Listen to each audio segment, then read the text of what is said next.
안녕하세요. 사연에 빠지다의 DJ 민영입니다. 여러분은 살면서 본 장면 중에 가장 충격적인 장면 하면 딱 기억나시는 게 있으신가요? 아마 강도는 달라도 다들 하나쯤은 있으실 거예요.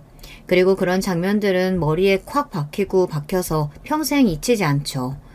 저도 그런 순간이 있고 말입니다. 그런데 오늘 사연자분의 사연을 읽으면서 내가 겪고 기억하는 충격적인 장면은 충격도 아니겠구나 이런 생각을 했던 것 같아요. 그만큼 사연의 내용이 경악스럽기 때문인데요. 저는 읽는 내내 이런 일이 현실에도 있을 수 있구나 하는 생각을 하면서 읽었던 것 같습니다.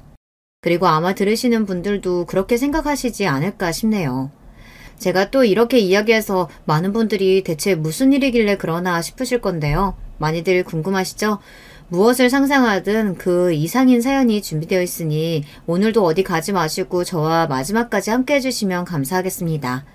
자, 그럼 오늘의 사연 함께 시작해 볼게요. 안녕하세요. 저는 경기도에 살고 있는 40대 가장입니다. 평소에 듣기만 했지 이곳에 제가 사연을 쓰게 되는 날이 오리라는 건 생각도 못했었는데요. 저에게도 이런 날이 오기는 하네요. 오지 않았다면 더더욱 좋았을 날이겠지만 말이죠. 오늘은 제가 겪은 정말 충격적인 이야기를 한번 해볼까 합니다. 그러기 위해서는 우선 저희 아내 이야기로 이 이야기를 시작해야 할 것 같네요. 저희 아내는 정말 순하고 착한 사람이었습니다. 제가 그런 모습에 반해서 몇 개월을 쫓아다니다가 연애를 하고 결혼을 했으니까요.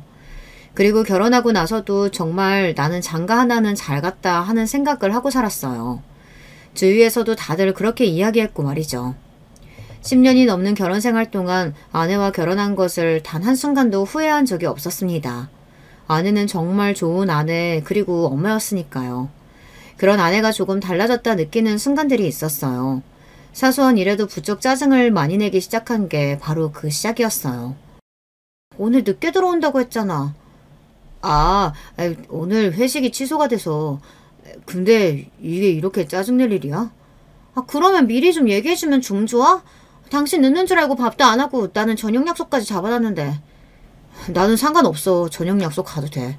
당신이 집에 있는데 내가 약속하면 마음이 편하겠냐고. 원래 그런 걸로 짜증내는 사람도 아니었을 뿐더러 그리고 아내는 평소에 제 눈치를 보며 약속을 가고 안 가고 그러지도 않았던 사람이었습니다. 그냥 약속이 있다고 저에게 이야기하면 자유롭게 다녀오는 분위기였고요.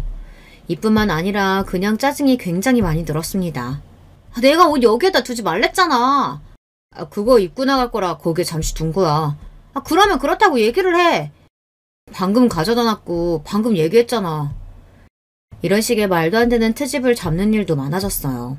한두 번 쌓이다 보니 저도 결국은 폭발하게 된 날도 있었습니다. 그래서 참지 못하고 아내를 불러다가 물어봤던 적도 있어요. 저는 아내에게 갑자기 이런 변화가 오게 된 계기 같은 게 너무 궁금했거든요. 그리고 만약 계기가 있다면 서로 이야기를 잘해서 고쳐나가야 하는 거고요. 당신 요즘 무슨 일 있어? 제 말에 아내의 반응이 어딘가 심상치 않았습니다. 보통 아무런 일이 없으면 그냥 왜 그러냐, 별일 없다, 뭐 그런 식으로 대답하거나 아니면 무슨 일이 있다면 이렇게 물어봤을 때 뭔가 이야기를 꺼내고 싶은 사람 같은 얼굴을 해야 하잖아요. 그런데 아내는 마치 들켜서는 안 될 것 같은 생각을 들킨 사람처럼 화득잘 놀라며 말을 더듬었어요. 일은 무슨 일이 있다고 그래? 없어. 무슨 일 없는데 당신 요즘 왜 그래? 내가 뭐? 사소한 거도 다 짜증내고 애들한테도 자꾸 버럭버럭 소리 지르고 그런다며. 오죽하면 애들이 엄마 어디 아프냐고 나한테 먼저 물어보겠어? 초등학생인 아이들이 엄마한테 무슨 일 있냐고 아프냐고 그런 말을 저에게 물어볼 정도였으면 사태가 조금 심각했다는 것을 여러분도 아실 수 있을 겁니다. 아내는 정말 누가 봐도 변했어요. 물론 아내는 그걸 인정하지 않으려고 했지만요. 아니야, 아무 일 없어. 똑같아. 그러니까 그런 거 물어보지 마. 안 물어보게 해야 할 거 아니야. 대체 왜 그러는 건데? 아무것도 아니니까 그냥 나한테 신경 쓰지 마. 내가 애들한테는 그런 말 안 나오게 이제 잘할 테니까. 됐지? 그러면 되는 거잖아. 그 말이 아니잖아. 저는 그쯤 되니 정말 답답하더라고요.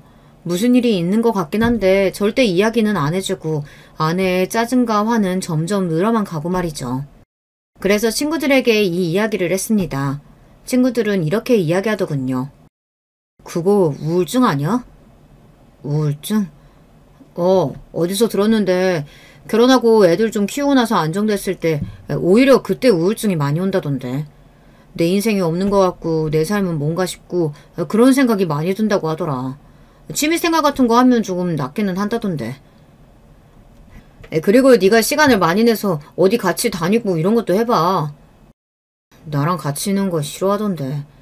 말은 그렇게 해도 막상 계속 뭐 같이 하려고 하면 좋아질 거야. 그날 친구들의 말을 듣고 집에 가서 아내에게 조심스럽게 이야기를 꺼냈습니다.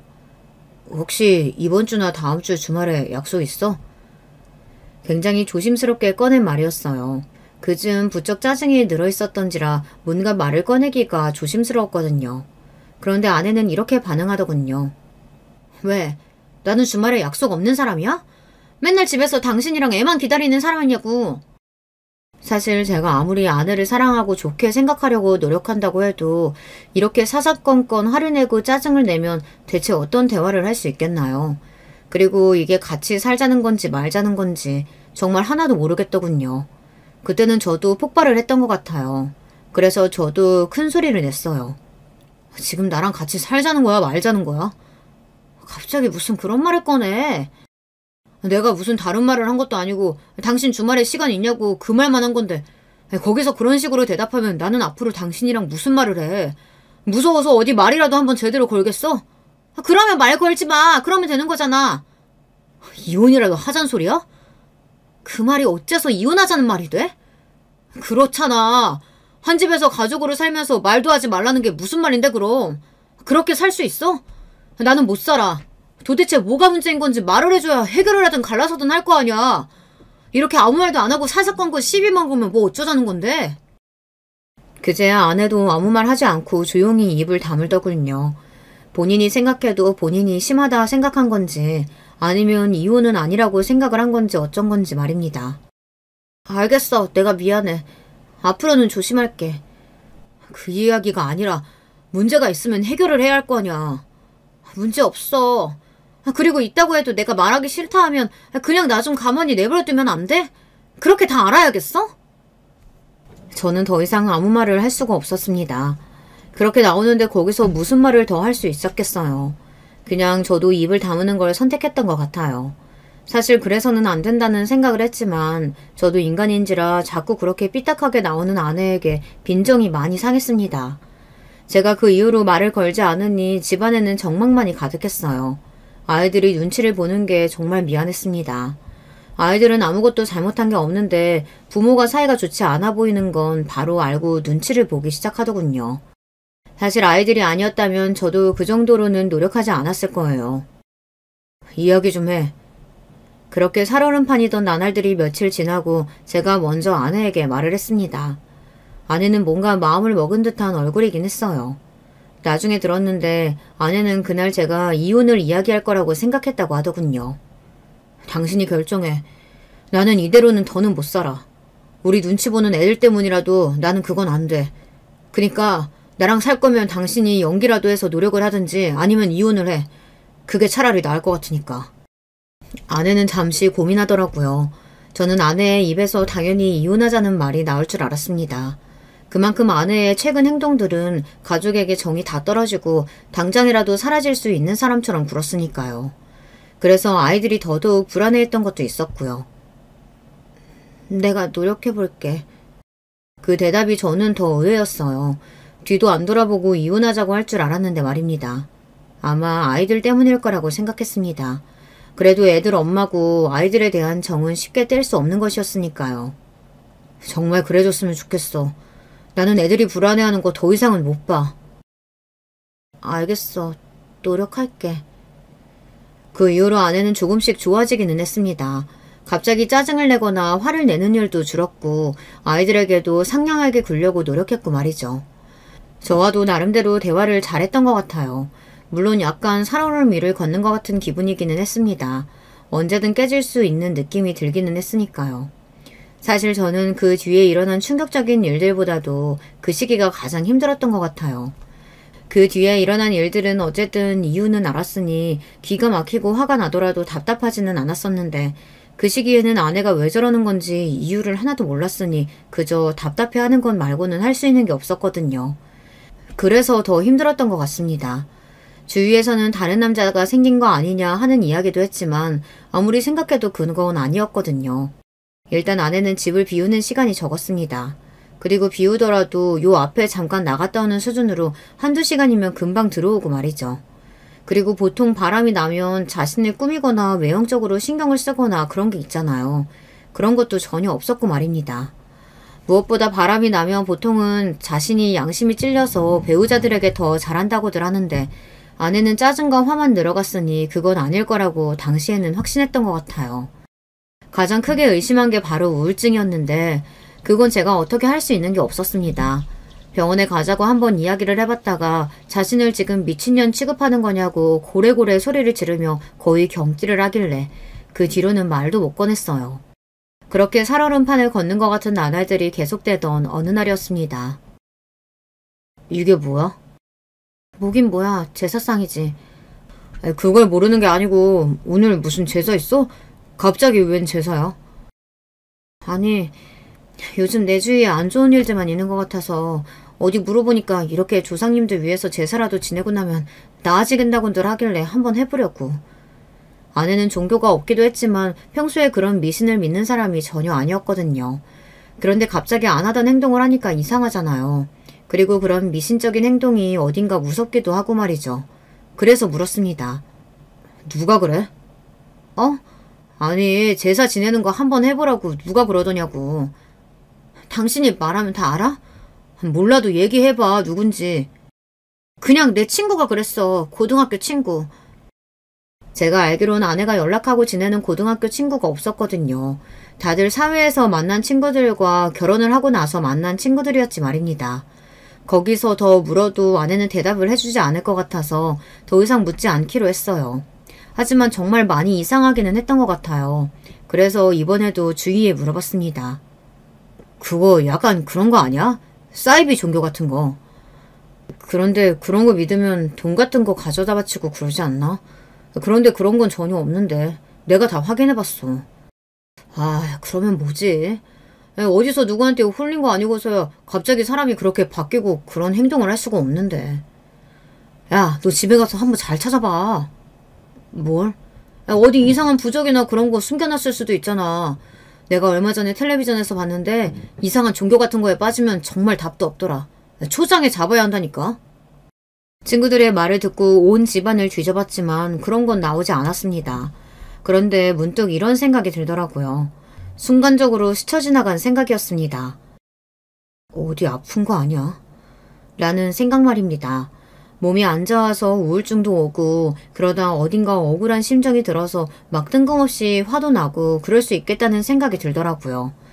게다가 아내가 안 좋은 일을 없애야 한다고 제사까지 지냈다는 거, 그걸 생각하니 더더욱 그럴 수도 있겠다는 생각이 들었습니다. 생각이 거기까지 미친 순간 굉장히 걱정이 되었던 것 같아요. 그리고 모르는 척하고 있을 수가 없었습니다.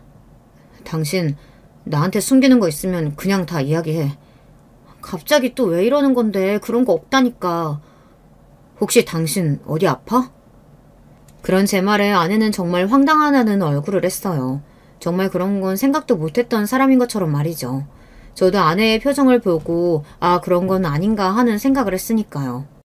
그게 무슨 소리야. 안 아파. 하도 당신이 이상하게 굴고 안 하던 짓을 하니까 내가 별 생각을 다 하는 거잖아.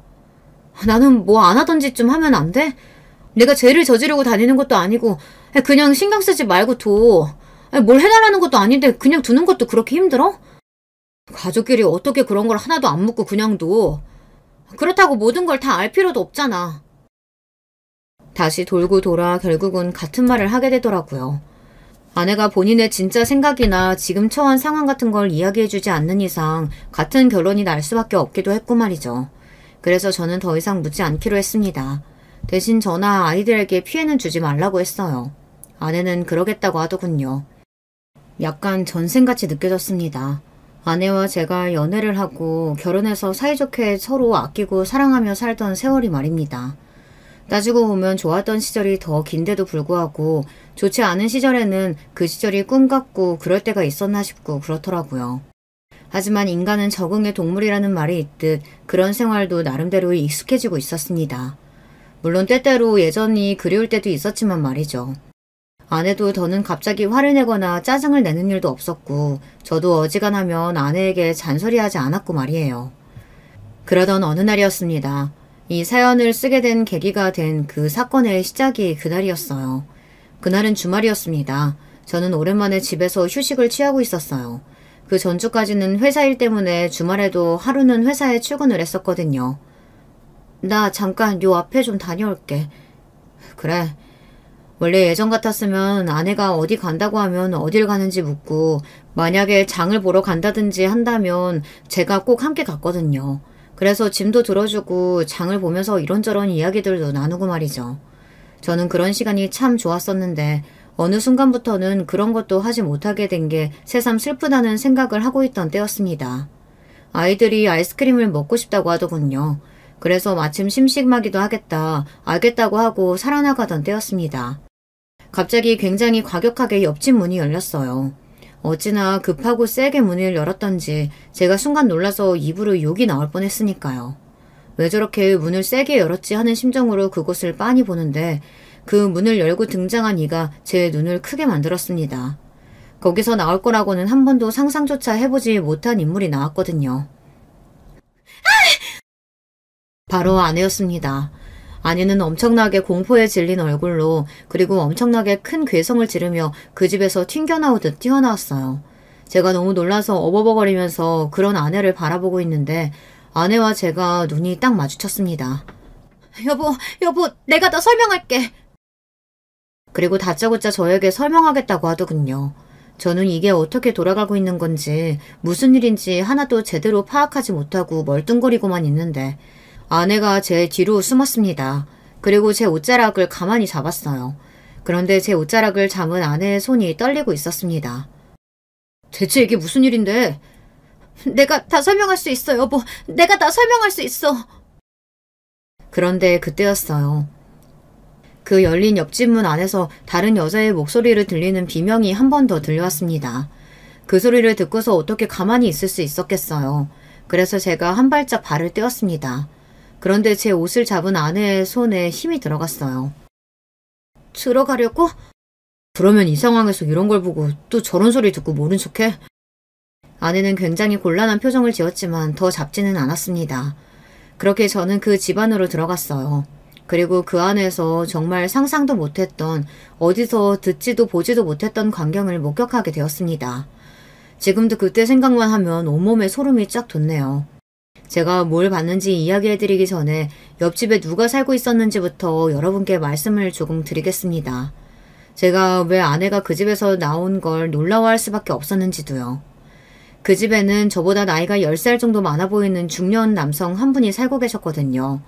이혼을 한 건지 아니면 아예 결혼을 하지 않은 건진 몰라도 혼자 사는 분이셨습니다.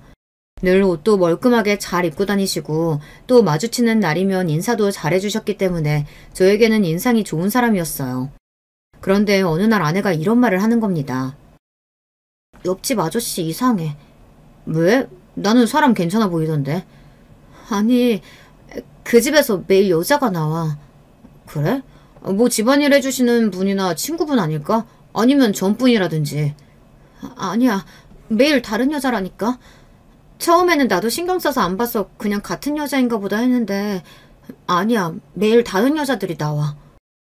그래? 확실히 그건 이상하기는 하잖아요. 아내의 말에 의하면 거리 하루도 안 거르고 다른 여자들이 그 집을 방문한다고 하더라고요. 그래서 저도 그때부터는 옆집 그 아저씨를 좋지 않게 봤었어요. 하지만 그것 외에는 별다른 일이 없어서 그냥 더 생각을 하지 않았었고요. 그런데 그렇게 말하며 옆집 남자를 이상하다 했던 아내가 그 집에서 나온 겁니다. 그것도 엄청나게 공포에 질린 얼굴로 비명을 지르면서 말이죠. 당연히 제가 이상하게 생각할 수밖에 없잖아요. 그리고 들어간 그 집안은 정말 기괴하다는 말 그 자체가 바로 떠오르는 모양새였어요. 이게 다 뭐야? 저도 모르게 입에서 그런 말이 튀어나왔습니다. 그럴 수밖에 없었어요. 집 안에는 빼곡한 틈 없이 이상한 불상 같은 것들이 가득했고 천장에도 수백, 수천 장의 부적들이 정말 빼곡하게 붙어 있었습니다. 게다가 방금 막 제사를 지낸 건지 어떤 건지 제사상 같은 것도 있었고요. 방 안은 붉은 빛이었고 향냄새가 가득했었습니다.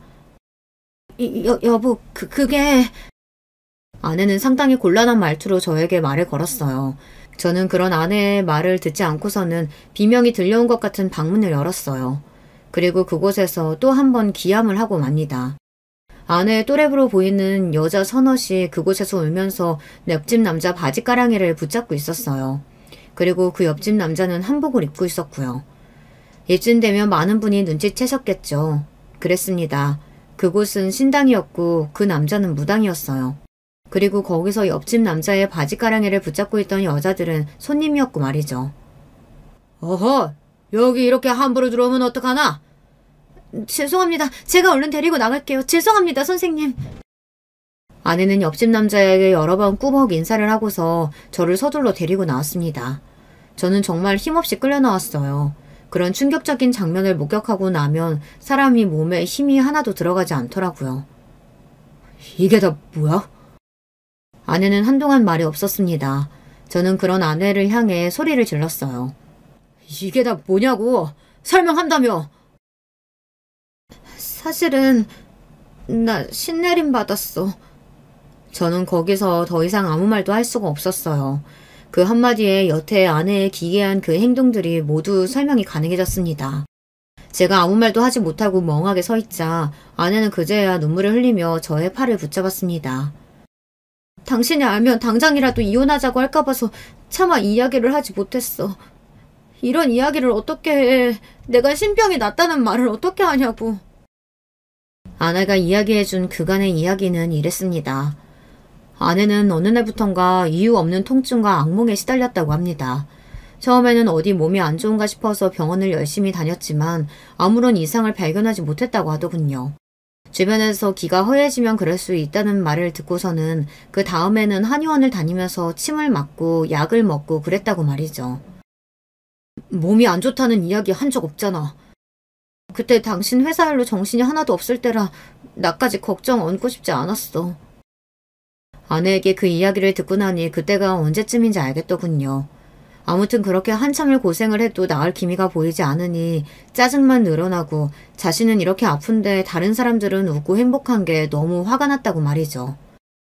그런데 장보고 오다가 우연히 옆집 선생님이랑 마주쳤거든. 아내가 그 남자를 보고 선생님이라고 하더군요. 뭔가 기분이 이상했던 것 같아요. 그런데 선생님이 그러시더라고. 요즘 이유 없이 몸 아프지 않냐고. 옆집 남자는 단번에 알아봤다고 합니다.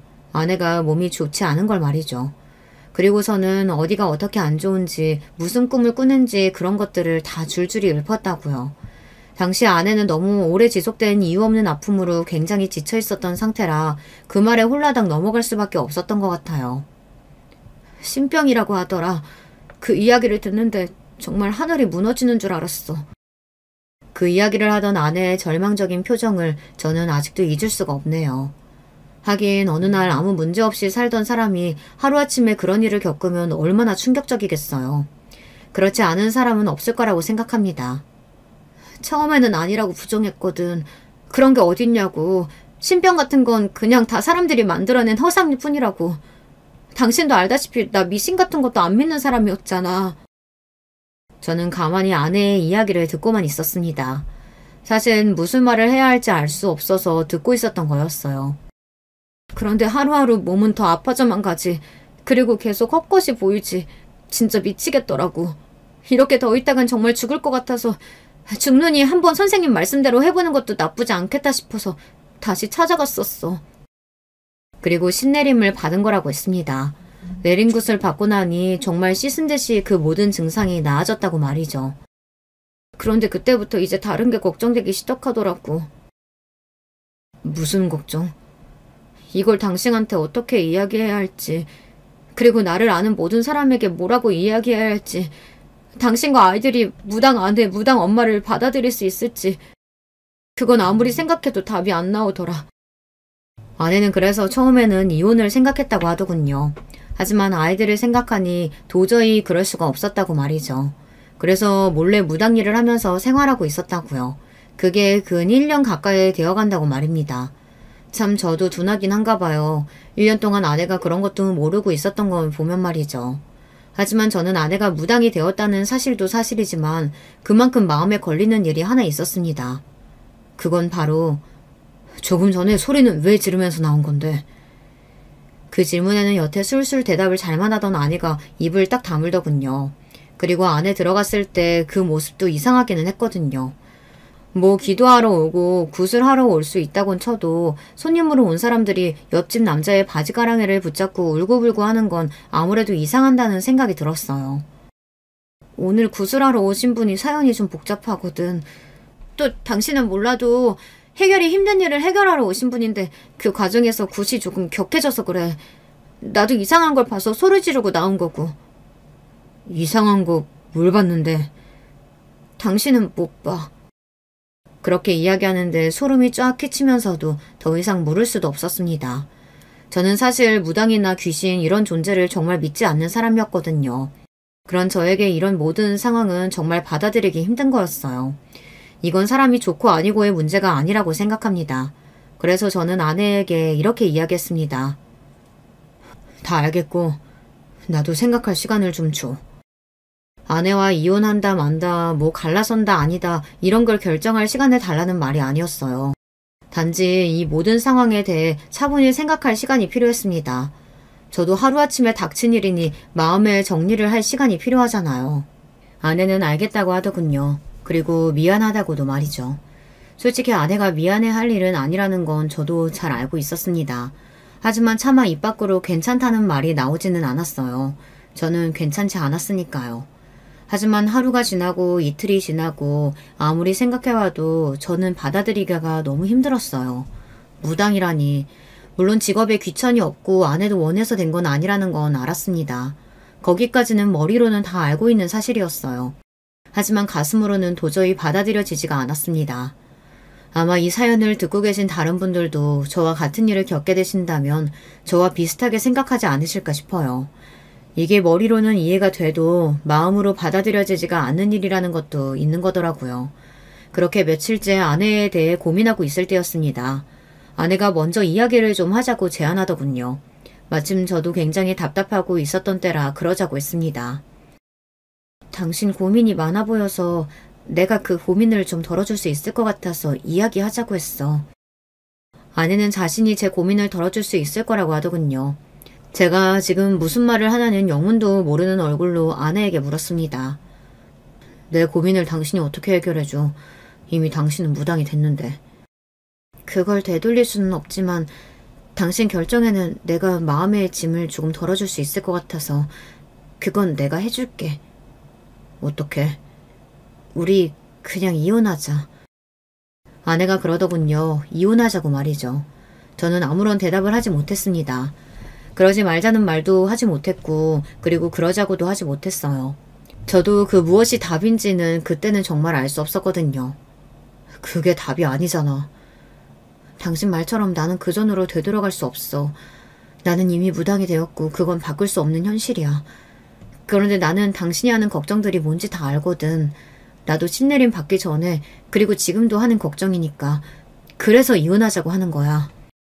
이혼만 하면 다 해결이 돼? 적어도 아이들이나 당신이 사람들의 호기심 어린 시선이나 손가락질 받는 일은 덜하기는 하지 않을까? 내가 무당이 된 건 결국에는 사람들이 다 알게 될 텐데. 사실 그랬습니다. 제가 가장 걱정하는 일이 그거기는 했거든요.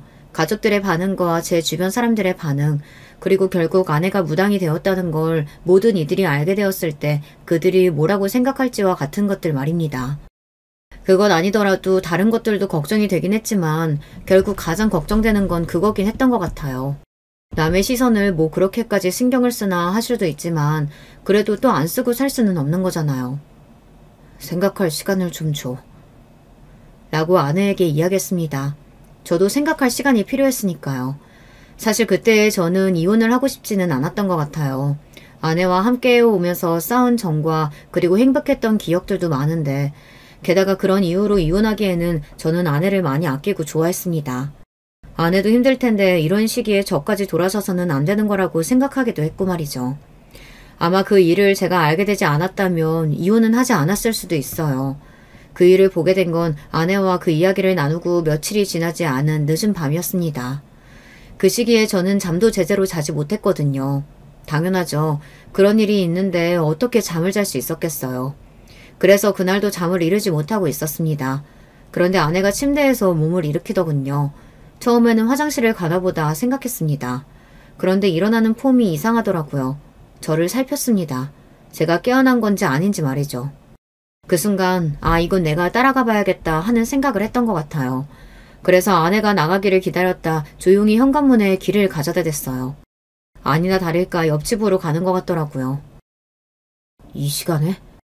사실 이상하잖아요. 손님을 받을 시간도 아닌데 이 시간에 왜 옆집을 가느냔 말이죠.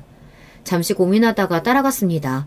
사실 옆집 문이 잠겨 있으면 제가 따라 나가봐야 아무 소용이 없기는 했지만 그래도 나가봤어요. 그런데 문이 열려 있었습니다. 아내가 급하게 들어간 건지 어떤 건지 아주 작은 틈이 보였어요. 그래서 살짝 당겨봤는데 열리더라고요. 저는 열린 문고리를 가만히 잡고 숨을 몰아쉬었어요. 뭔가 마음의 준비를 해야 할 것 같은 기분이 들었거든요. 눈을 감고 심호흡을 하다 안으로 천천히 들어섰습니다. 그 집안은 다시 봐도 정말 귀괴한 모양을 하고 있었어요. 제가 점을 보러 신당에 가본 적은 없었지만 그래도 그런 모습은 아닐 것 같다는 걸 알 수 있었어요. 그리고 향냄새, 그것도 아마 오랫동안 잊지 못할 것 같아요. 저희 옆집이었으니까 집 구조를 대충 알잖아요. 그래서 어두워도 어디가 어디인지 대충 알기는 하겠더라고요. 촛불이 희미하게나마 켜져 있기도 했고 말이죠. 그런데 틈새로 희미한 빛이 보이는 방이 있었습니다. 일단은 그 앞에 섰어요. 그리고 한번 마음의 준비를 다시 했습니다. 정말 머릿속으로 굉장히 많은 생각을 했던 것 같아요. 그 문을 열고 싶기도 했고 또 열고 싶지 않기도 했던 것 같아요. 하지만 거기까지 간 이상 그 문을 여는 것 말고는 다른 선택을 할 수가 없었습니다. 그래서 심호흡을 하고서는 문고리를 돌렸어요. 그런데 그때 제가 눈을 감았거든요. 아마 보기 싫은 마음에 그랬던 것 같습니다. 여보. 그리고 아내가 저를 부르는 소리에 감았던 눈을 떴어요. 그리고 눈 앞에 펼쳐진 광경에 저는 그 자리에서 이성을 잃었습니다. 아내가 그 옆집 남자와 미래를 나누고 있는 장면을 목격해버린 거였거든요. 원래 이야기로 듣고 생각하는 것보다 직접 보는 게 훨씬 충격이 크잖아요. 그리고 바로 와닿기도 하고 말이죠. 저는 아마 그 장면은 절대 죽어도 잊을 수 없을 것 같아요. 주변에 누군가가 배우자의 외도를 직접 목격하고 싶다라고 한다면 저는 정말 뜯어말릴 것 같습니다. 그거 생각보다 훨씬 더 충격적이고 훨씬 더 사람을 바닥으로 내리꽂더라고요. 지금 이게 뭐하는 짓이야? 제가 아주 낮은 목소리로 말했어요. 저는 화가 나면 오히려 그렇게 목소리가 차분해지고 낮아지거든요. 아내가 그런 제 목소리에 움찔하는 게 느껴졌습니다. 그 선생님인지 뭔지 아는 미친 양반은 아무 말도 하지 않고서 헛기침만 하고 있더군요. 지금 이게 뭐하는 짓이냐고. 제가 조금 큰 소리로 다시 한번 말했고 아내는 여전히 자기 얼굴을 가리고 우는 듯 어깨를 떨고 있었어요. 그런 저에게 그 미친 양반이 이렇게 말을 하더군요. 아직도 그 말이 너무 기가 차고 어이가 없어서 생생하게 기억나요. 이게 다 우리가 모시는 신이 바라셔서 일어난 일일세. 그러니 너무 상심 말게. 뭐라고? 제가 너무 어이가 없어서 바로 되물었어요. 제가 지금 무슨 말을 들은 건지 귀가 의심된 지경이었어요. 자네 아내가 나를 좋아하거나 내가 자네 아내를 좋아해서 그런 게 아니고 이 모든 건 우리가 모시는 분이 원하셔서. 야, 이 미친 새끼가! 저는 그대로 그 미친놈한테 뛰어들듯 주먹을 내리꽂았던 것 같아요. 아니 개소리를 해도 정도가 있지 그게 무슨 개소리란 말입니까? 이 자식이 뚫리님이라고 말을 그렇게 막 뱉어? 여보, 선생님 때리면 안 돼. 큰일 나. 세뇌라는 게 그리고 믿음이라는 게 그렇게 무서울 수도 있다는 걸 저는 제 아내를 보면서 알게 되었던 것 같아요. 그리고 잘못된 믿음이 사람 하나를 어디까지 망쳐놓을 수 있을지도 말입니다. 정말 지혜롭고 똑똑한 여자라고 생각했던 제 아내가 그렇게 되었다는 사실이 그때도 믿기지 않았어요. 사실 지금도 다 믿기지는 않아요. 아내가 달려들어 저를 막는 바람에 거기서 그렇게 끝이 났습니다. 아내가 그렇게 온몸을 던져 제가 그 미친놈을 때리는 것을 막는데 제가 거기서 뭘 더 할 수 있었겠어요. 저는 돌아서면서 아내에게 이렇게 말했어요. 그냥 여기 있어. 집에 들어올 생각 말고. 여보. 나는 무당인 아내는 감당할 수 있어도 이러고 다니는 아내는 감당 못하겠다. 아내는 다시는 이런 일이 없을 거라는 둥, 죽을 죄를 지었다는 둥 그런 이야기를 하면서 저에게 빌거나 하지 않더군요. 그때는 왜 그렇게 하지 않지 하고 생각했었는데 지금 생각해보면 아내는 하지 못한 겁니다. 다시는 그런 일이 없을 거라는 건 본인도 장담할 수 없으니까요. 그 미친놈이 우리가 모시는 신이 원한다 이 한마디만 하면 아내는 다시 그 행동을 할 사람이었으니까요. 이미 아내는 그 정도로 그 새끼를 믿고 있었고 세뇌를 당해 있는 상황이었습니다. 아마 사기를 당해서 돈을 뺏겼거나 하는 상황이었으면 제가 나서서 아내를 지켜줬을 거예요. 그리고 그 미친놈에게서 빼내오기 위해 노력했을 겁니다. 하지만 그런 장면을 제 눈으로 보고 나니 뭐 아무런 의욕이 생기지도 않았고 내가 왜 저런 여자를 위해서 그런 노력을 감수해야 하는지 모르겠더군요. 무엇보다 당장이라도 연을 끊어야겠다는 생각이 너무 강렬하게 들었어요. 아이들이 알기 전에 말이죠. 아내는 그날 집으로 들어오지 않았고 저는 아이들을 불러서 이야기했어요. 미안해. 엄마랑 아빠가 헤어지기로 했어. 라고 말이죠. 저희 첫째가 15살, 둘째가 10살이었거든요. 첫째는 바로 알겠다고 고개를 끄덕이더군요. 그동안 엄마와 아빠를 보며 어느 정도 짐작해온 게 있었는지 놀라지 않은 눈치였습니다. 물론 상처는 받았겠지만요. 둘째는 왜 그래야 하는 거냐며 자기는 싫다고 울면서 때를 썼는데 첫째가 자기가 잘 이야기할 테니 아빠는 걱정하지 말라고 굉장히 어른스럽게 이야기하더군요. 엄마와 아빠 때문에 너무 철이 일찍 든 건가 싶어 마음이 아팠습니다. 이혼은 쉬운 줄 알았어요. 하지만 아니었습니다. 그 미친 새끼가 재산 분할 위자료 이런 거 받을 수 있는 건 다 받아오라고 아내에게 이야기한 모양이더라고요. 그리고 아내는 그의 말만 듣고 아바타처럼 행동했고 말이죠. 그 과정에서 너무 슬프게도 모든 사람이 아내가 신내림 받고 무당이 되었다는 것과 그 신내림을 해준 남자 무당과 그런 일이 있었다는 것을 다 알게 되었습니다. 저는 사실 몰랐으면 했거든요.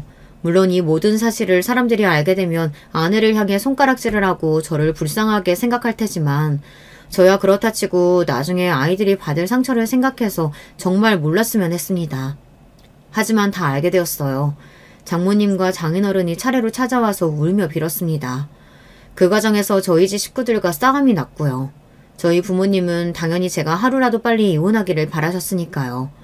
왜 우리 아들이 미친 당신 딸을 책임져야 하냐. 그래도 같이 살아온 정이 있으니 함께 구해오자. 이런 말이 오고 갔습니다. 아이들을 생각해서라도 저는 아내와 함께 살 수 없습니다. 장모님과 장인어른에게 그렇게 단호하게 이야기했어요. 아마 두 분은 제가 절대 마음을 돌릴 일이 없다는 걸 그때 아셨던 것 같아요. 장모님은 바닥에 주저앉아 울기 시작하셨고 장인어른은 하늘이 무너진 얼굴로 한숨만 쉬셨으니 말이죠. 결국 소송까지 갔습니다. 아내는 주변에서 그렇게 말리는데도 합의하지 않았거든요. 아마 한 푼이라도 더 받으려는 그 미친놈의 뜻이었을 걸로 생각합니다. 장인어른과 장모님이 울고불고 하면서 아내에게 그냥 도장을 찍으라고 했지만 아내는 꿈쩍도 하지 않았거든요. 이혼 소송은 끝까지 갔고 저는 아내에게 위자료는 주지 않고 재산 분할만 일정 부분 해주는 걸로 결론이 났습니다. 큰 금액은 아니었기에 그냥 거기서 마무리했어요. 뭐 더 하려면 할 수도 있었지만 당시에 저는 무척이나 지쳐있는 상태였거든요. 아내와 그 미친놈을 더 이상 보고 싶지 않았어요. 잘 살아. 나는 그냥 네가 하루라도 빨리 정신을 차렸으면 좋겠다. 너를 위해서라도. 저는 아내를 걱정해서 진심으로 한 말이었지만 아내는 귀뚱으로도 듣지 않는다는 걸 알 수 있었습니다. 하지만 저는 아내가 정말로 하루라도 빨리 정신을 차리길 바랬어요. 본인을 위해서도 그리고 본인의 가족을 위해서도 나아가 자식들을 위해서도 말입니다. 그리고 저는 바로 그 아파트에서 이사했습니다. 이미 그 아파트에도 파다하게 소문이 난 상태였어요. 그것 때문이 아니더라도 어떻게 그 집에 더 살 수 있었겠어요. 아이들은 바로 본가에 맡겨뒀기 때문에 다행히 사람들이 떠들어대는 말들은 다 듣지는 않았지만요. 정말 기가 막힌 이야기를 하나 해드릴까요? 그놈과 아내는 이사하지 않았습니다. 그렇게 소문이 파다하게 난 그 아파트에서 그냥 그러고 계속 살았어요. 신당을 옮기면 기운이 달라진다나 어쩐다나 사람들이 처음에는 그 집이 정말 용한가 싶어서 가보았다고 하더군요. 그런데 얼마 지나지 않아서 손님들이 우르르 떨어졌다고 했습니다. 다른 여자들한테도 그렇게 수작을 부리고 다닌대.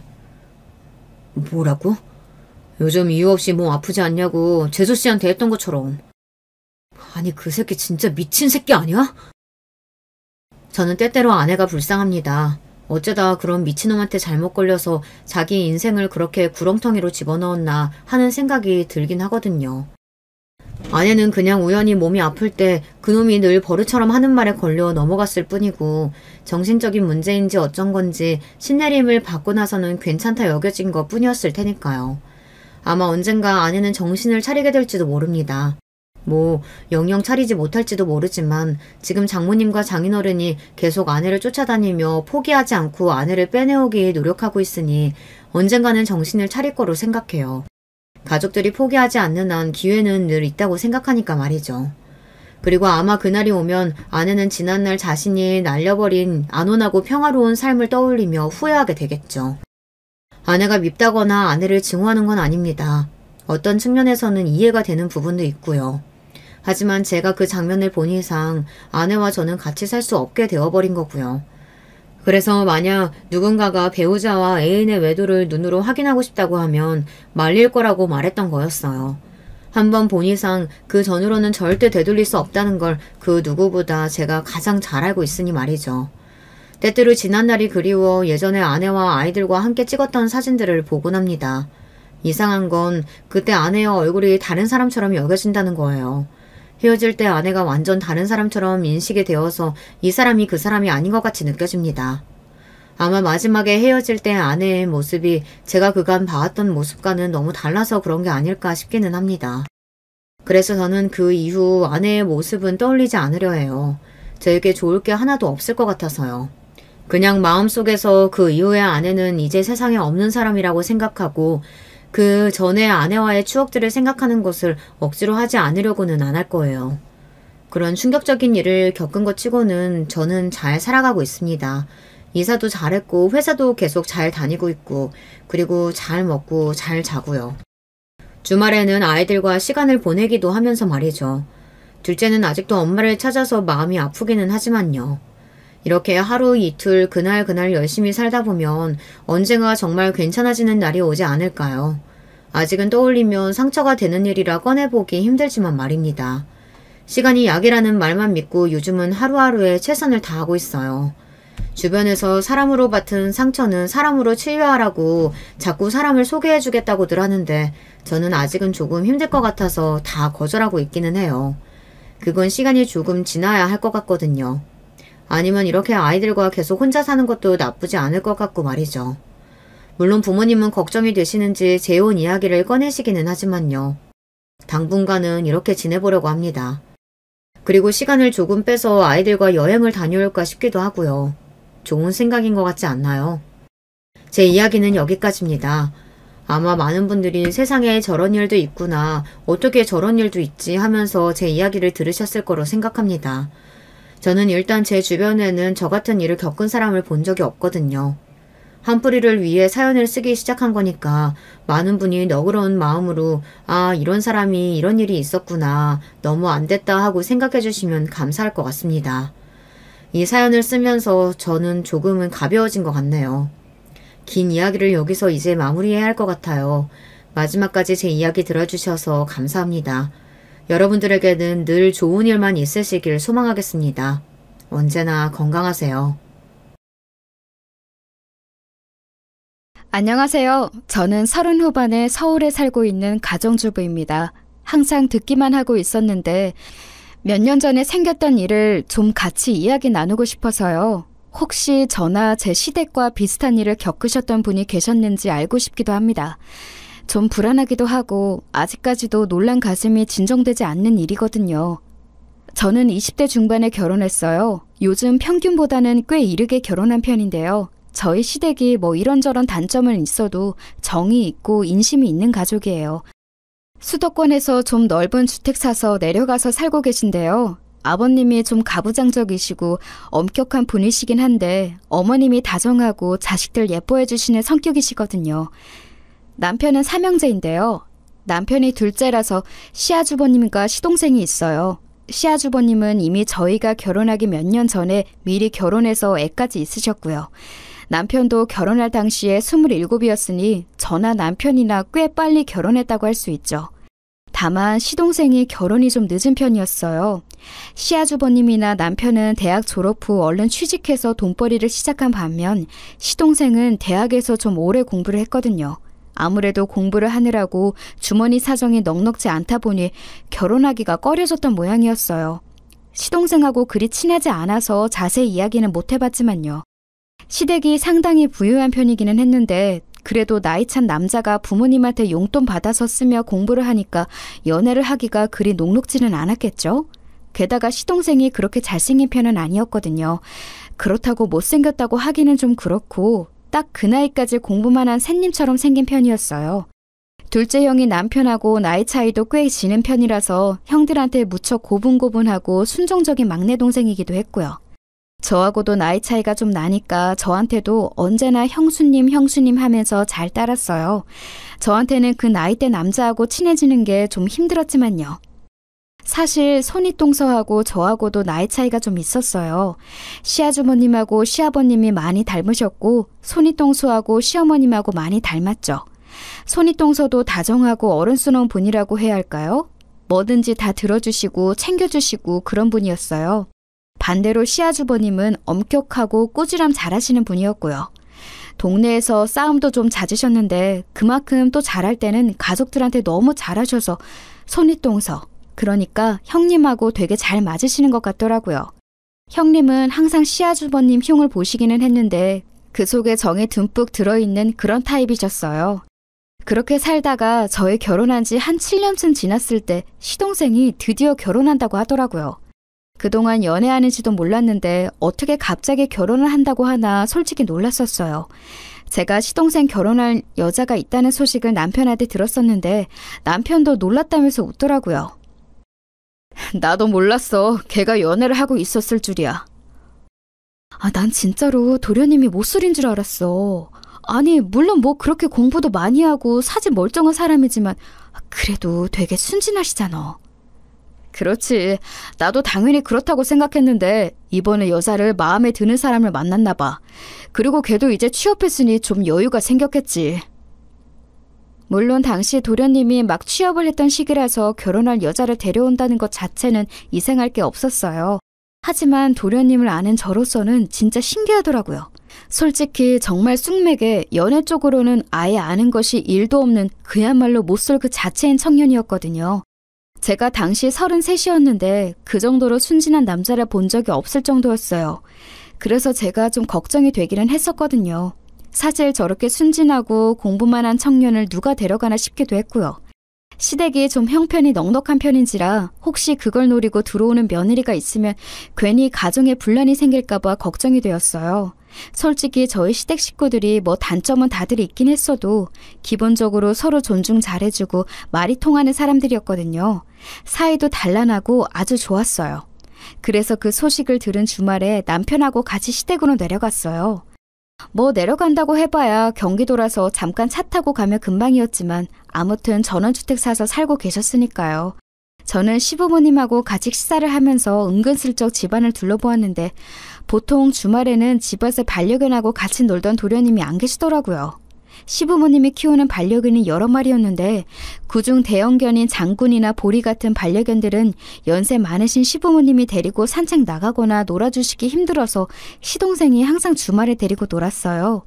그게 거의 저희 결혼한 이후로 빠짐없이 볼 수 있는 광경이었는데 그날은 아예 도련님이 안 계시더라고요. 저 도련님 어디 가셨어요? 그러게나 말이다. 항상 주말에는 집에 있더니만. 시어머니가 혀를 차시더니 말씀하셨어요. 사실 몇 달 전부터 너희들 집에 돌아가고 나면 밤에 꼭 나가더구나. 내 생각에 아마 여자 만나러 나갔던 것 같은데 오늘은 이제 낮부터 나가 있네. 아휴, 걔 순진해서 괜히 뒤통수나 맞는 거 아닌지 모르겠다. 그렇잖아도 그거 궁금했어요, 어머님. 도련님 결혼할 여자 있다고 하셨다면서요. 혹시 어떤 여자인지 아세요? 너무 호기심을 가지고 질문했나 싶기는 했지만 솔직히 궁금한 건 궁금한 거잖아요. 게다가 앞으로 저희 가족 생활에 영향을 미칠 수도 있는 사람이고요. 시어머니는 어깨를 으쓱하셨어요. 글쎄다. 사실 나도 별다르게 말을 들은 건 없어. 그냥 결혼할 여자 있다, 동갑이다, 회사원이다 정도. 그렇구나. 직장은 어느 쪽인지 모르시고요? 뭐 무슨 영화 회사래나 뭐래나. 시어머님도 뭐 정확한 건 들으신 게 없는 모양이더군요. 그래도 나이 30이 거의 다 된 도련님이 알아서 하겠지만 호기심은 들었어요. 대체 어떤 사람일지. 시댁 마당에서는 남편이 열심히 장군이 보리와 뛰어놀고 있었죠.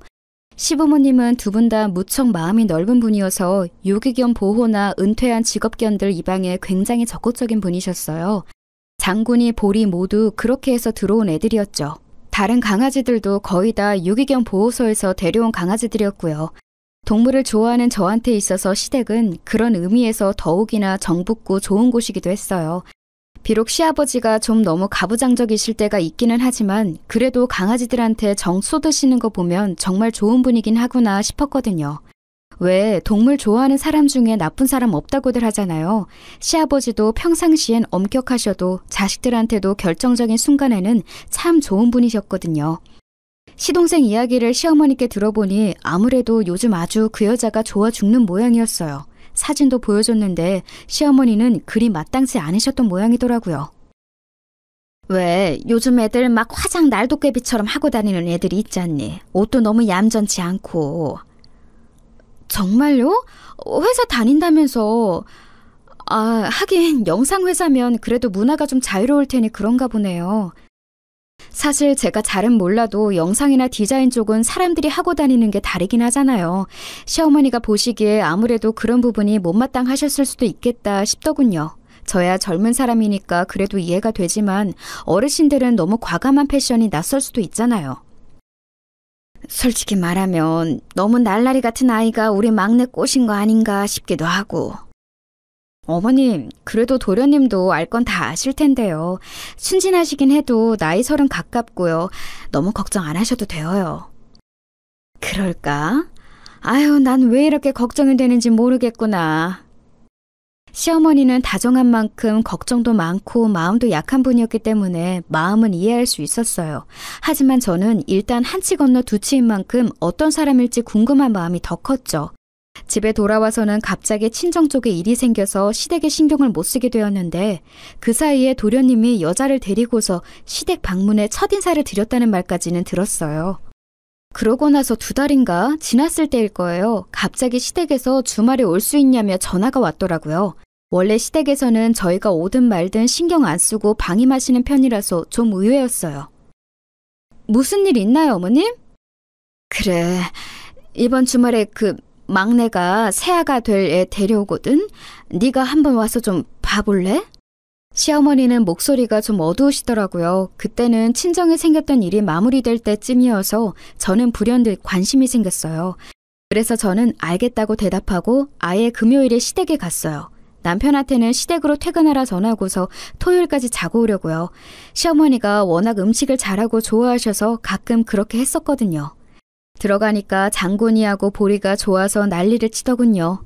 레브라도 리트리버인 장군이는 침을 많이 흘리면서 머리를 제 치마에 마구 문질렀어요. 냄새를 맡는 거였어요. 저도 워낙 강아지를 좋아하는 사람이라 장군이 머리를 열심히 만져주었죠. 장군이는 은퇴한 직업견인데 핸들링이 잘 되어 있어서 습관도 잘 들어 있었고 워낙 순하고 착했어요. 저는 장군이 뺨을 꼭 쥐고서 이마에 뽀뽀를 해주고서 들어갔죠. 그 짧은 순간에도 저한테 뽀뽀를 하려고 덤벼서 침이 묻기는 했지만 말이에요. 그날 남편이 칼퇴해서 온전히 시댁으로 온 후 저녁을 먹고 다 같이 모여 앉았는데 또 시동생이 없더라고요. 지금 막 취업했으니 신입이라 빨리 퇴근하기가 힘든가 보다 정도로 생각했는데 시어머니는 얼굴이 어두우셨어요. 시아버지도 좀 못마땅한 얼굴이셨죠. 그놈의 새끼, 이제 여자 생겼다고 아주 밤늦게 마음대로 다니고 말이야. 아휴, 그러게 말이에요. 아휴, 아버님, 어머님, 도련님 나이가 몇인데요. 늦게 좀 다닐 수 있죠. 당당한 사회인인데요. 이 정도 시간이면 내가 말을 안 한다. 아예 외박하고 들어오는 일이 너무 잦으니 이거야 원. 그 말씀에는 저도 좀 놀랐어요. 아니, 뭐 늦게 다니는 것 정도야 얼마든지 사회인이면 할 수 있는 일이지만 부모님과 같이 사는 청년이 외박이 잦은 건 좀 이상하잖아요. 게다가 도련님은 여태까지 제가 보아왔을 때 절대로 그렇게 사는 타입인 사람이 아니었어요. 아무래도 새 며느리로 들어올 동서가 좀 잘 노는 타입이라서 어울리다 보니 그렇게 되는 것 같다는 생각이 들더라고요. 남편도 고개를 갸웃거렸어요. 저도 그냥 통화하면서 재수씨 이야기 들었거든요. 뭐 돈도 많이 모은 사람이고 착실하고 예쁘고 그렇다고 칭찬이 늘어지던데. 뭘 벌써 재수씨라고 불러? 아직이잖니. 하지마, 어머니 벌써 재수씨 얼굴도 몇 번 보신 거잖아요. 몇 번은 아니야. 이번에 보면 3번째다. 시어머니는 한숨을 쉬셨어요. 아무래도 못마땅하신 것 같았죠. 시아버지도 역시도 한숨을 쉬셨어요. 에휴, 어쨌거나 내일은 우리 강아지들이 고생 좀 하겠구나. 쥐들 집안에만 있어야 할 테니.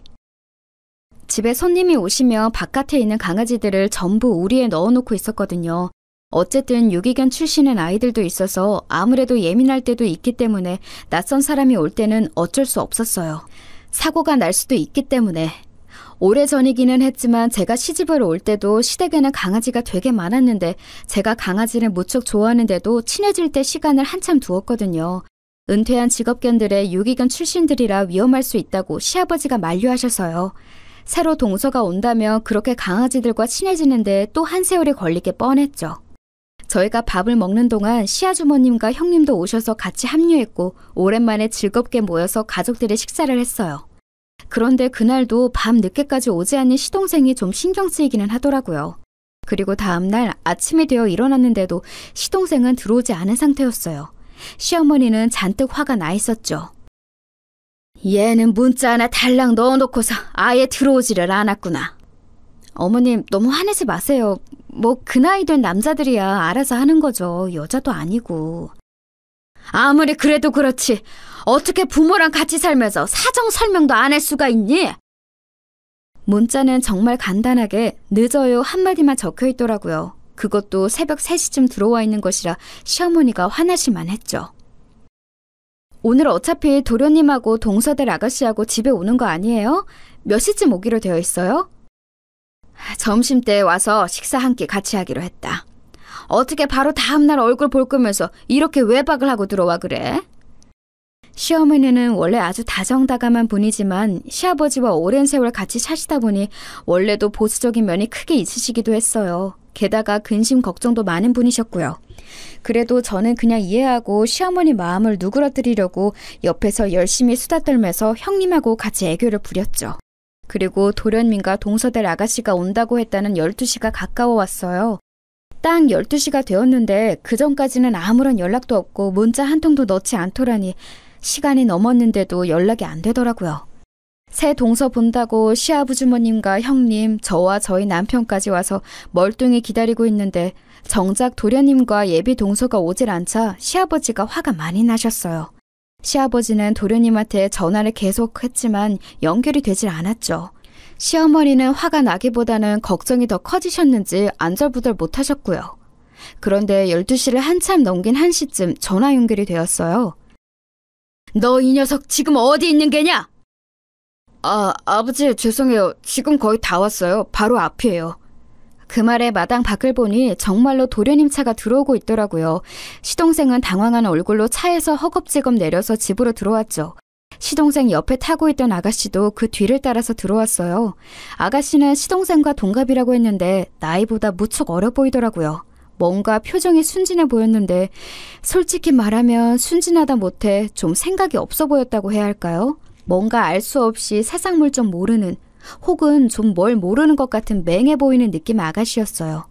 들어와서 가족들과 대면하고서는 처음에 눈을 어디다 둬야 하는지도 잘 모르는 것처럼 자꾸 시선을 피하고 손을 꼼지락거리더라고요. 그래, 왔냐? 네, 아버지 늦어서 죄송해요. 형수님 죄송해요. 아니다, 뭐 무사히 왔으면 됐지. 재수씨 오셨군요. 네. 예비동서는 말끝을 느리면서 몸을 꼬았어요. 좀 이상해 보이더라고요. 애교가 많은 타입인가 싶고 눈을 자꾸 피하는 거 보니 부끄러워서 그런가 싶기도 했고요. 그래서 저는 도리어 명량하게 인사를 했어요. 반가워요, 동서. 이쪽은 우리 형님이고 난 둘째. 앞으로 잘 지내봐요. 네. 예비동서는 제가 내민 손을 망설이다가 맞잡더군요. 근데 손끝이 묘하게 차갑고 자세히 보니까 안색도 안 좋아 보였어요. 혹시 예비동서가 몸이 안 좋아서 늦어진 건가 싶더군요. 저는 좀 이해가 가서 얼른 예비동서를 끌어다가 소파에 앉으라고 하고 식사를 차리러 들어갔어요. 그런데 예비동서를 처음 보고 나니까 시어머니가 못마땅해 하신 게 이해는 되더라고요. 적어도 예비 시가에 오는 날인데 상당히 짧은 스커트에 높은 하이힐에 진한 화장. 물론 뭐 안 되는 거야 아닌데 어른들한테 절대 좋은 인상을 주기는 힘든 패션이었어요. 부엌에 함께 들어온 형님도 고개를 갸웃거리면서 웃으시더군요. 요즘 젊은 아가씨들은 시댁 어른들 입맛에 맞으려고는 안 하네. 그러게 말이에요. 뭐 워낙 자유분방한 사람들이 많으니까요. 벌써 우리 때랑 너무 달라. 그렇지? 저희는 웃으면서 이야기를 나눴지만 시어머니는 얼굴이 어두우시더군요. 지난번에 봤을 때도 이런 식이었다면 시어머니가 마음에 들지 않으시는 것도 이해가 갔어요. 그런데 식사를 시작하니까 또 좀 이상하더라고요. 밥을 먹는데 예비동서는 시아버지가 뭐라고 말씀하시면 얌전하게 대답을 잘하면서 대화를 이어나갔어요. 평범한 그 나이대 아가씨 같은 느낌이었죠. 옷차림새가 좀 요즘 애들 느낌이라서 그렇지 사실 가족으로 맞이하면 괜찮을 것 같다는 기대도 들었고요. 그 곁에서 도련님도 굉장히 싱글벙글 웃으면서 이야기를 나눴는데 정말 예비동서를 너무너무 좋아하는 게 눈에 보였어요. 자세히 보니까 예비동서가 진짜 미인이긴 하더라고요. 처음에는 옷차림새와 화장만 눈에 들어왔는데 얼굴 생김새 자체가 예쁘고 몸도 너무 날씬하고 그랬어요. 저는 남편 옆구리를 쿡 찌르면서 그랬죠. 자기야, 예비동서 되게 날씬하고 예쁘다. 그치? 자기도 처녀 시절에 엄청 날씬했어. 그리고 훨씬 예뻤는데 무슨 소리야. 남편의 태연한 대답에 저는 약간 감동했지만 그래도 괜한 심술이 나서 다시 한번 남편을 찔렀어요. 지금은 안 날씬하고 안 예쁘다는 소리야? 아니, 지금도 예쁘지. 예쁘고 말고. 날씬하지는 않다는 소리네. 저는 괜한 장난기가 돋아서 남편에게 장난을 걸어댔어요. 남편도 평소에 워낙 농담 잘하는 저를 잘 알기 때문에 그리고 남편 본인도 그런 농담을 좋아해서 서로 깔깔대고 웃었죠. 그런데 그때 예비동서가 저희 대화를 들었는지 잠깐 저희를 바라보더라고요. 얼굴은 너무 예쁜데 표정이 묘하게 맹한 데가 있어서 좀 이상했어요. 예비동서의 시선을 느끼고서 저희가 장난을 멈추고 머쓱하게 웃었는데 예비동서가 그러더군요.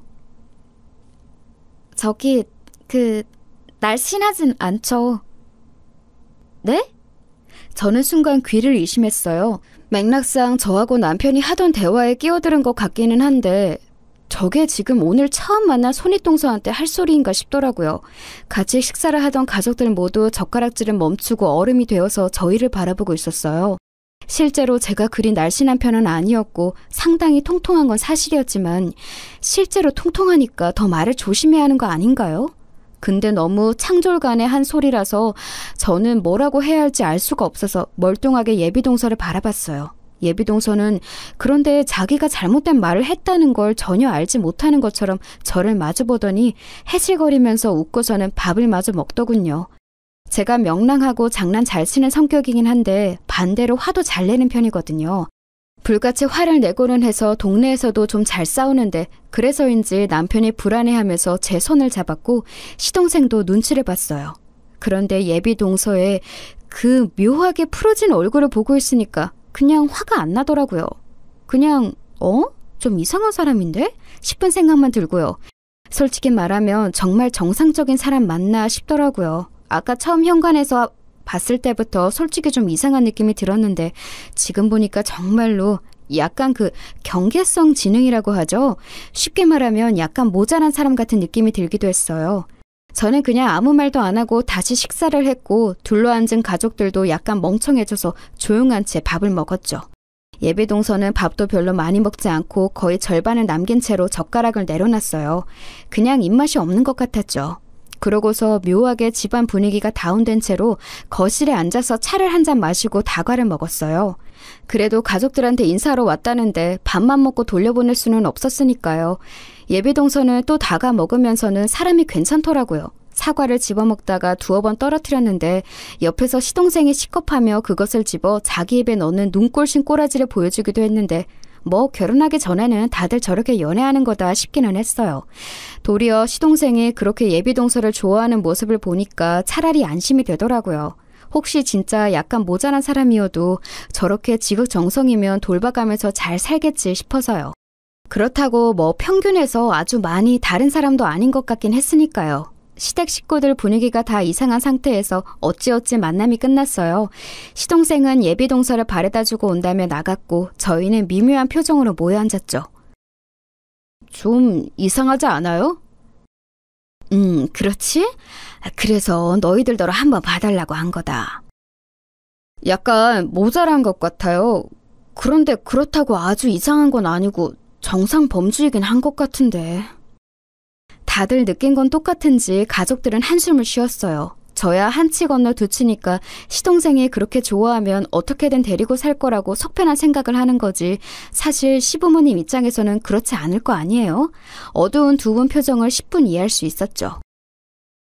너무 부정적으로 보지는 마시고요. 어차피 지금 도련님 예비동서 너무 좋아해서 결혼 당연히 할 것 같은데 괜히 사이만 나빠질지 몰라요.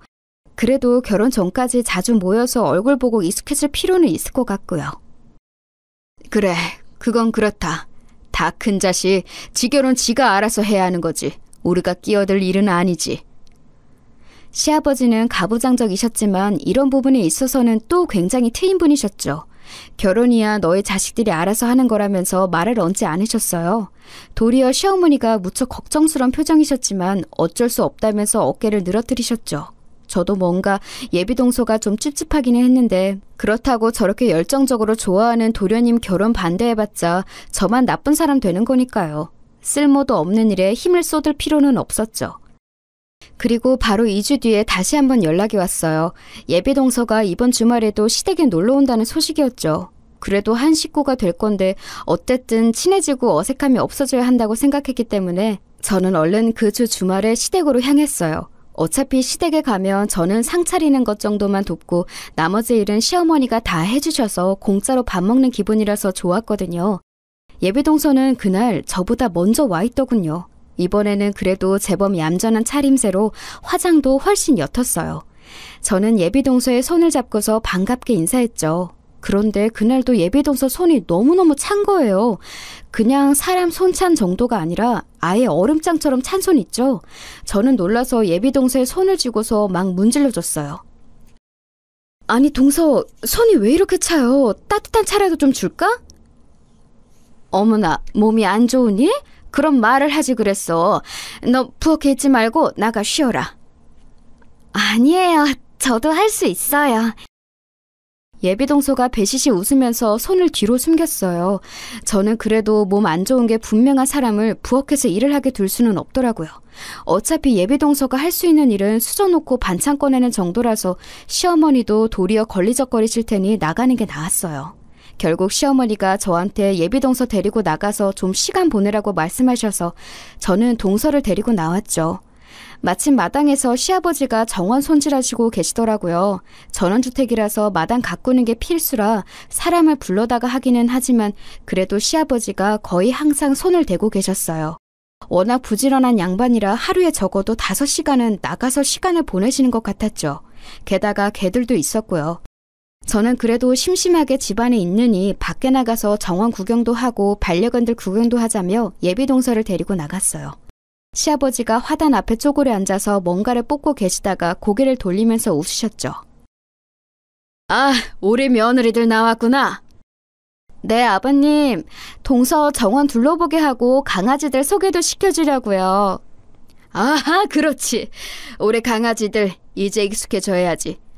예, 셋째야. 너 강아지 좋아하니? 시아버지의 물음에 예비동서는 배시시 웃으면서 고개를 끄덕였어요. 가까이서 보니까 그저 순하고 약간 맹한 사람일 뿐이라는 생각도 들더군요. 시아버지도 예비동서가 강아지를 좋아한다고 하니까 기쁘신지 얼른 자리에서 일어나셨어요. 그래, 내가 너 우리 애들 소개시켜주마. 좀 여럿이고 큰 놈도 있으니 놀라지 마라. 시아버지는 저희 둘을 데리고 집 뒤쪽에 있는 견사로 가셨어요. 넓은 뒷마당 쪽으로 우리를 지어놔서 그냥 들어올 때는 사실 보이지가 않았죠. 개 짖는 소리에 들렸지만요. 예비동서도 이렇게까지 큰 견사가 있고 게다가 개가 이렇게 많을 거라고는 예상하지 못했는지 조금 놀란 눈치였어요. 엄청 크고 많네요. 그래, 내 새끼들이다. 앞으로 친하게 지내려. 하지만 좀 예민한 애들도 있으니까 오늘 당장 만져보는 건 아니고. 그러면서 시아버지는 예비동서를 견사 울타리 바짝 가까이로 데려가서 하나씩 이름을 부르면서 개들을 소개해 주었어요. 워낙 자식처럼 아끼며 기르는 개들이니 당연했죠. 저 역시도 너무 좋아하는 강아지들이었고요. 사실 낯선 사람이 오면 개들은 짖게 마련이잖아요. 예비동서를 처음 본 개들은 너나 할 것 없이 열심히 짖어댔지만 시아버지가 엄하게 조용이라고 하자 조금씩 안정을 찾아갔어요. 그런데 딱 한 마리 레브라도 리트리버인 장군이만 유독 엄청나게 짖어댔죠. 원래 장군이가 대형견들 중에서 제일 조용한 강아지라서 이상했어요. 오죽하면 낯선 사람이 와도 몇 번 짖고서 엎드려 자는 버릇이 있어서 집을 못 지킨다고 시아버지한테 구박을 받던 개인데 말이에요. 그런데 장군이는 아예 우리 바깥 가까이로 와서 딱 예비동서 앞에 앉아서는 목이 터져라 짖더군요. 예비동서도 당황했는지 뒤로 주춤거리며 물러서면서 고개를 갸웃거렸죠. 얘 왜 이래요? 그러게 말이다. 장군이 얘가 원래 안 이러는데 왜 이러지? 조용히! 장군! 조용히! 저도 옆에 서서 장군이한테 조용히 하라고 쉿하고 명령했지만 아무 소용이 없더군요. 예비 동서는 개를 좋아했지만 워낙 대형견인 장군이가 마구 짖어대니 무서웠는지 주춤주춤 뒤로 물러섰어요. 시아버지도 결국 장군이를 진정시키는 것을 포기하고 저희를 데리고 앞마당으로 나가셨죠. 아휴, 이상한 일이구나. 원래 장군이가 저 중에 제일 얌전하거든. 맨날 소형견들한테도 쫓겨다니면서 구박받는 앤데. 그러게 말이에요. 동서 오해하지 말아요. 원래 그런 강아지 아니거든요. 네. 죄 없는 초면에 예비동서한테 그렇게 짖어대다니 저는 괜히 제가 미안해져서 연신 변명을 했어요. 반면 시아버지는 뭔가 마음에 걸리는 것이 있으신지 눈을 찌푸린 채로 고개를 갸웃거리셨죠. 예비동서는 조금 놀란 눈치였다가 다시 그의 맹한 표정으로 돌아갔고요. 그날 시아버지는 식사를 하면서 예비동서가 놀랐겠다면서 시어머니에게 말씀하셨어요. 시어머니 역시도 놀라서 장군이가 그런 애가 아니라고, 우리 반려견들 중에 예민한 애는 있어도 장군이는 아니라면서 변명을 해주셨죠. 예비동서는 개의치 않는 얼굴로 배실배실 웃고 있었어요. 그런데 그 와중에도 약간 이상해 보이는 예비동서의 행동은 계속되었죠. 왜 식사를 하고 나면 할 줄 아는 게 없더라도 같이 도와서 상을 치워야 하잖아요? 그런데 동서는 아무 말 없이 옆에 서 있더라고요. 저는 아직 어려서 잘 모르나 싶어서 동서한테 슬쩍 이거 설거지통에 갖다 넣어요 하고 귀띔을 했는데 그랬더니 또 말한 대로 잘 그릇들을 설거지통에 가져갔어요. 그런데 문제는 그러고서는 또다시 한번 제가 지시할 때까지 멍하니 옆에 서 있기만 하더라고요. 그래서 제가 반찬통 하나씩 가져다가 냉장고에 넣으라고 했는데 글쎄 간장 종지까지 냉장고에 넣어버린 거 있죠. 먹다 남은 간장을 버려야지 왜 냉장고에. 그것도 랩도 안 싸고 넣었는지 알 수가 없었어요. 그런데 예비동서는 정말 아기라고는 조금도 없어 보이고 그냥 안색이 좀 피로한 듯 보일 뿐이라서 원래 부엌일에 대해서 정말 모르는구나 싶었을 뿐이었어요. 그리고 솔직히 말하면 약간은 모자란 사람이구나 싶기도 했고요. 거실에 나가서도 예비동서는 자리에 앉지 않고 유령처럼 거실을 이곳저곳 걸어다니더라고요. 눈치챈 시동생이 얼른 가서 동서를 데려다가 소파에 앉혀주었는데 묘하게 정신이 빠진 듯한 그 느낌이 이상했어요. 뭐 저한테 날씬하지 않다고 했던 거나 제대로 일 안 하는 거나 생각하면 그냥 버릇이 없는 요즘 여자애라고 볼 수도 있었지만 이상할 정도로 뭔가 마음에 걸리더라고요. 시아버지도 뭔가 생각에 잠긴 듯한 눈으로 예비동서를 주시하는 듯한 눈치였어요. 시아버지가 꽤나 깐깐한 양반이라 아무래도 신경에 거슬리면 곤란할 텐데 싶어서 저도 좀 신경이 쓰이더라고요. 반면에 시동생은 예비동서한테 푹 빠져서 그 얼굴만 보느라고 아예 가족들한테는 눈길도 주지 않고 있었고요. 시아주머님하고 형님은 이미 예비동서가 못마땅하셔서 혀를 차셨고 남편도 좀 이상하다면서 고개를 갸웃거렸고요. 그나마 제가 가장 예비동서한테 호의적인 느낌이었어요. 그날 예비동서는 점심을 먹고 돌아갔어요. 예비동서를 데려다주고 시동생이 돌아오자 시아버지가 뭔가 생각에 잠긴 얼굴로 시동생을 거실로 불러내셨죠. 당시 저희 가족들이 전부 거실에 모여 앉아 TV를 보고 있었거든요. 시아버지는 시동생을 보면서 한숨을 쉬셨어요. 이상하게 듣지 말아라. 너 결혼할 새아가 어떤 사람인 거냐? 네? 무슨 의미로 말씀하시는 건지. 말씀드렸던 대로 영상회사 다니는 사무직원이에요. 그냥 보신 바대로 순하고 좋은 사람이고요. 그래? 그 이상은 없고? 그 이상이 있을 게 뭐가 있나요? 시동생은 도리어 영문을 모르겠다는 얼굴로 시아버지를 바라보았어요. 사실 저도 시아버지 말씀이 무슨 뜻인지 알 수 없어서 어리둥절했죠. 원래 시아버지가 공무원으로 퇴직한 분이셔서 좀 까탈스럽고 깐깐한 부분이 있긴 한데 그래도 이렇게 영문 모를 말씀은 잘 안 하셨거든요. 시아버지는 알겠다면서 다음 주 주말에 다시 한번 예비동서를 데리고 오라고 하시더군요. 놀러 가려고 했다는 시동생의 말에 시아버지가 눈살을 찌푸리셨고 결국 시동생은 아무런 항변도 못하고 다시 데리고 오겠다고 약속했죠. 최근에도 시동생은 외박이 꽤나 잦은 모양이던데 저렇게 시아버지한테 찍소리도 못하면서 외박할 때만은 자신감이 대단하구나 싶을 정도였어요. 저희도 이번 주 주말에 올까요? 하면서 시아버지께 여쭤봤더니 시아버지는 너희 마음대로 하라고 하셨어요. 계속 시댁에 오는 것도 좀 지루했고 남편하고 말을 맞춰서 다음 주에는 놀러 나갈까 싶었죠. 그런데 그 어린 예비동서한테 이 집안에서 가장 호의적인 게 저라는 사실이 조금 걸렸어요. 시댁 식구는 아무리 친근해도 시댁 식구죠. 게다가 지금 예비동서는 아무리 맹해 보여도 낯선 시댁에서 아주 불편할 텐데 저처럼 조추책 맞고 명량하고 마음 쓰는 사람이라도 없으면 완전히 낙동강 오리알처럼 겉돌 것 같았어요.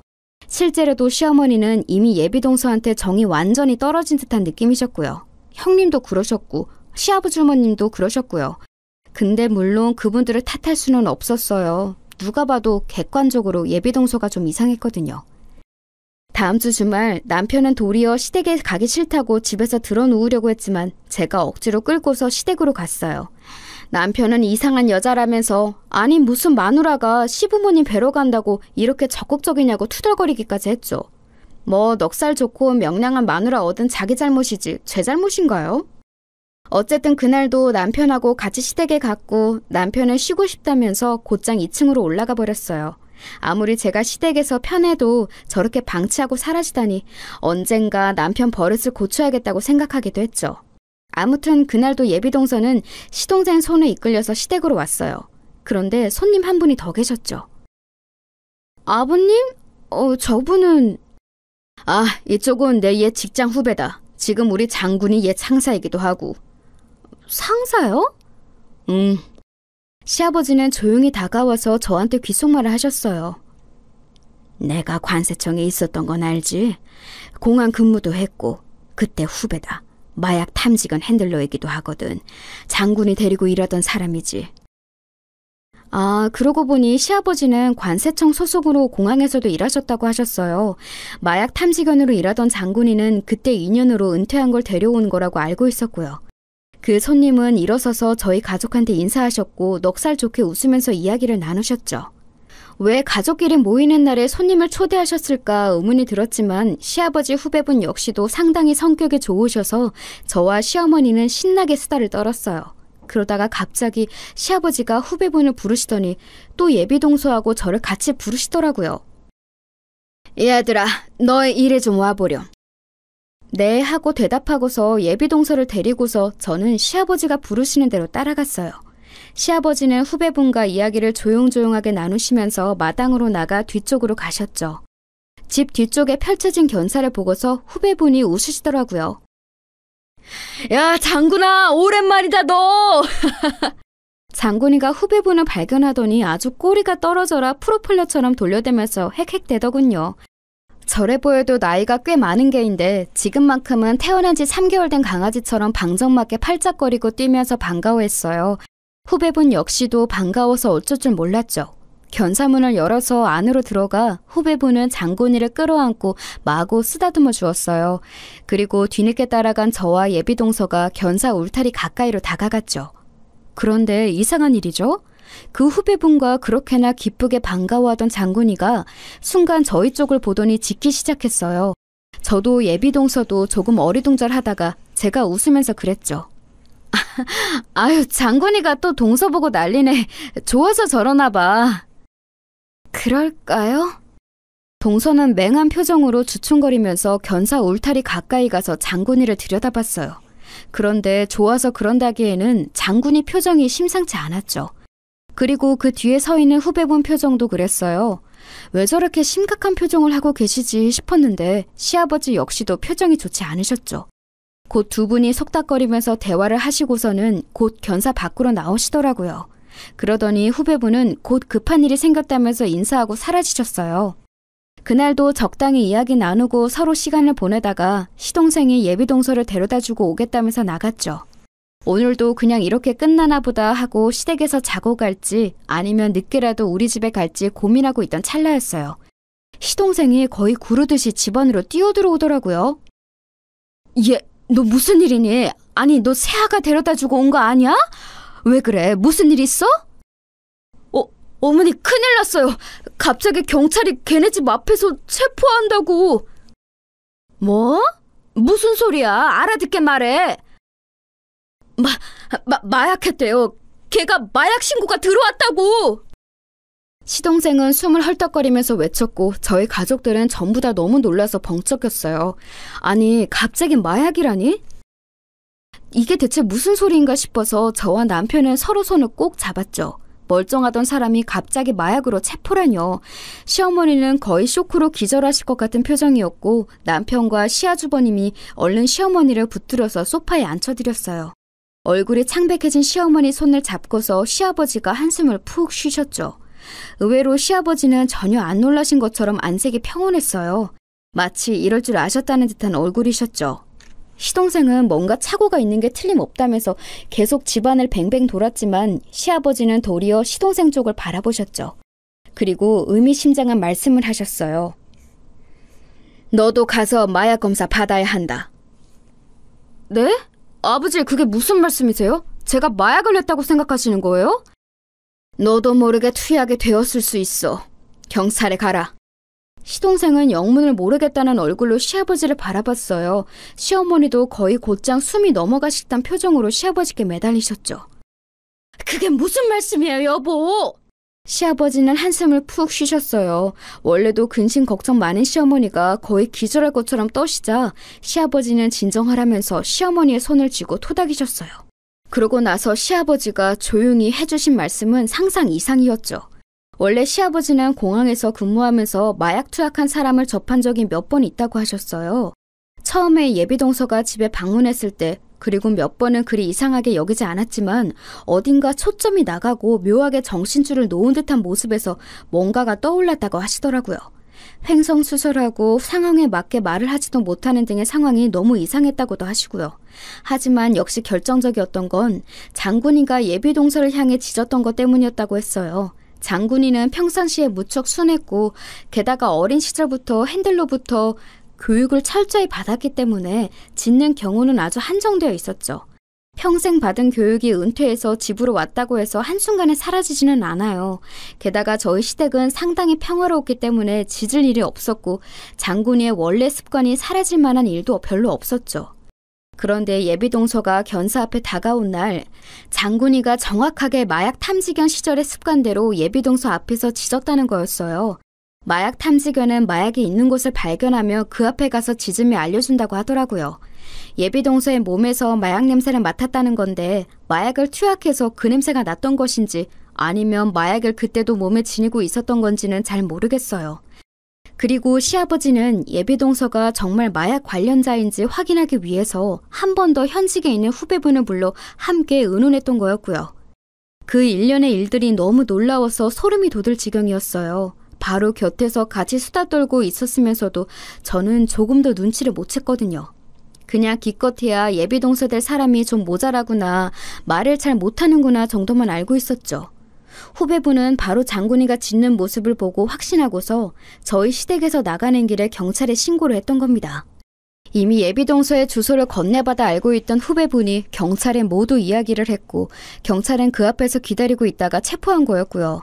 시동생은 그 이야기를 전부 듣더니 얼굴이 정말 잿빛이 되더라고요.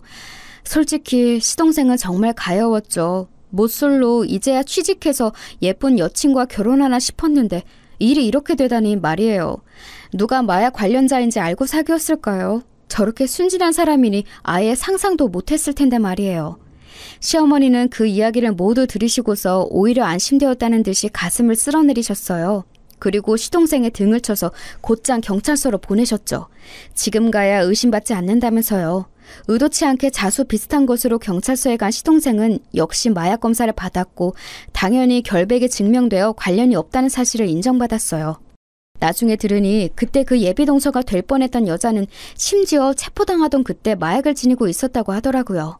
저희 시댁에 왔을 때도 몸에 마약을 가지고 있었던 거죠. 장군이가 그래서 더 격렬하게 짖었다 싶었어요. 아무튼 정말 소름 끼치는 일이었죠. 그 일 이후로 저희는 장군이한테 보양식을 특별히 마련해줘서 먹였어요. 집안에 범죄자 마약 사범이 들어올 뻔했는데 그걸 막아줬으니 정말 대단한 수호신 아니겠어요? 시동생은 한참이나 자신의 옛 여자친구가 마약 사범이라는 사실을 인정하지 못하고 경찰서로 쫓아다녔지만 결국은 인정하고 그 이후로도 여자친구를 사귀지 못했어요. 제가 생각해도 정말 인간 불신에 걸릴 것 같은 경험이었기는 해요. 그래서 결국 시동생은 아직까지도 솔로로 연애 경험은 그때 딱 한 번뿐인 채로 쓸쓸하게 살아가고 있죠. 좀 가여울 정도예요. 그 일을 겪고 나서 생각해보니 생각보다 마약이 너무 가까이에 있을 수도 있구나 싶더라고요. 곁에 만나는 누군가가 그렇게 위험한 인간일지도 모른다고 생각하니 소름도 끼치고요. 그래도 저희 집안에는 가족이 되기 전에 잡혔으니 다행이지만 다른 어떤 곳에서 또 숨어 있을지 모르는 일이잖아요. 다들 조심하고 혹시라도 이상한 사람이 있으면 조심도 하셔야 할 것 같아요. 제가 겪었던 이상한 이야기는 여기까지입니다. 모두들 주변 사람도 조심하자고요.